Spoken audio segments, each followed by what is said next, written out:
Hello साथियों, welcome back to my channel. अभी हम लोग बात करने वाले हैं किस तरह से पूरे भारतवर्ष में पुरानी पेंशन व्यवस्था लागू होने की बातचीत चल रही है। उस पर हम लोग इस वीडियो में पूरे तरीके से चर्चा करने वाले हैं। चलिए, इससे रिलेटेड हम लोग पहले कुछ चीज़ें जान लेंगे जो कि इस तरह से है आप लोग का। जैसे यहाँ पे है पुरानी पेंशन व्यवस्था क्या है, क्या राज्य अकेले इसे लागू कर सकता है और किन राज्यों में अभी लागू है और बिहार सरकार का इस पर क्या राय है। चूँकि हम लोग बिहार के निवासी हैं तो बिहार से रिलेटेड सवाल आना लाजमी है। तो चलिए हम लोग इसको देखेंगे। इस वीडियो को हम लोग आ चुके हैं यहाँ पे नव भारत टाइम्स के वेबसाइट पे। यहाँ पे आप लोग देख सकते हैं ओल्ड पेंशन स्कीम राज्यों की वित्तीय हालत पर पुरानी पेंशन स्कीम से कितना पड़ेगा असर और कैग लगा रहा है इसका पता है। यहाँ पे आप लोग देख सकते हैं पूरा इसमें डिटेल्स बताया गया है कि केंद्र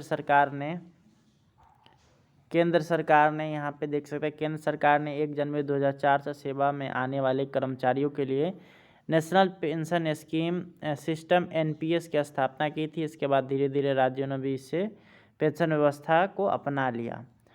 तो यहाँ पे ओल्ड पेंशन स्कीम का मुद्दा पिछले कुछ महीनों से गरमाया हुआ है। देश में कुछ राज्य अपने कर्मचारियों को पेंशन स्कीम देने के लिए इस सिस्टम को फॉलो कर रहे हैं। ऐसे राज्यों पर अब कैग की नज़र है। भारत का संवैधानिक ऑडिटर नियंत्रक एवं महालेखा परीक्षक यानी कैग पुरानी पेंशन स्कीम से राज्यों के वित्तीय स्थिति पर पड़ने वाले बोझ का पता लगा रहा है। कैग ने देश में प्राकृतिक संसाधनों के व्यापक खाते पर भी काम शुरू कर दिया है। इस नीति निर्माताओं ने इन संसाधनों का उपयोग के बनाने में मदद करेगा। तो केंद्र सरकार ने 1 जनवरी 2004 से सेवा आने वाले कर्मचारियों को नेशनल पेंशन सिस्टम की स्थापना की थी और धीरे धीरे इसे ही पूरे राज्य में लागू किया गया। पुरानी पेंशन स्कीम क्या है, तो यहाँ पे कुछ पॉइंट्स दिए गए हैं, आप लोग यहाँ पे देख सकते हैं। पहला पॉइंट है, इस स्कीम में रिटायरमेंट के समय कर्मचारियों के वेतन की आधी राशि पेंशन के रूप में दी जाती है।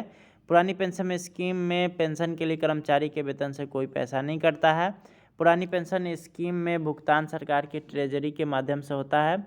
तीसरा है, इस स्कीम में 20 लाख रुपए तक ग्रेजुएटी की रकम मिलती है। रिटायर्ड कर्मचारियों की मृत्यु होने पर उसके परिजन को पेंशन की राशि मिलती है।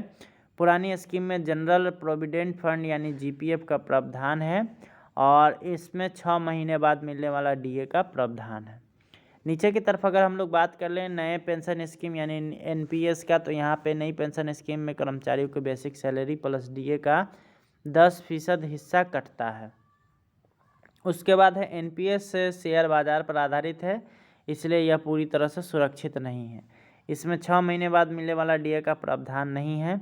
यहाँ रिटायरमेंट के बाद निश्चित पेंशन की गारंटी नहीं है और एनपीएस शेयर बाजार पर आधारित है, इसलिए यहाँ टैक्स का भी प्रावधान है और इस स्कीम में रिटायरमेंट पर पेंशन पाने के लिए एनपीएस फंड का 40% निवेश करना आवश्यक होता है। तो देश के प्राकृतिक संसाधनों का लेखा, देश के 28 राज्यों में प्राकृतिक संसाधनों के बारीकी से जांच करने हिस्से के खाते की संकलित कर दिया गया है और सत्यापन की प्रक्रिया चल रहा है। कैग इसके तकनीकी विशेषज्ञों को भी शामिल करेगा, जिसमें खनिजों और गैर पारंपरिक संसाधनों को कवर करेगा। इस तरह से आप लोग देख सकते हैं यहाँ पे आप लोग पूरे राज्य का भी ऑडिट चल रहा है और ये जब ऑडिट हो जाएगा तो उसके बाद कैग एक रिपोर्ट देगा कि इसमें कितनी सच्चाई है। अब हम लोग बात करेंगे कि बिहार में इसकी क्या स्थिति है। तो बिहार की सरकार की स्थिति इस तरह की है कि मान लीजिए कि वो अभी निद्रा अवस्था में है, उसे जगाने की आवश्यकता है और इसके लिए जो है कर्मचारी अपना पूरा जोर लगा सकते हैं, तभी जा कर के आपकी बिहार सरकार सुनने वाली है। नहीं तो पुरानी पेंशन व्यवस्था क्या नई पेंशन व्यवस्था भी यहाँ पे लागू नहीं हो पाएगी। तो thanks for watching, bye bye.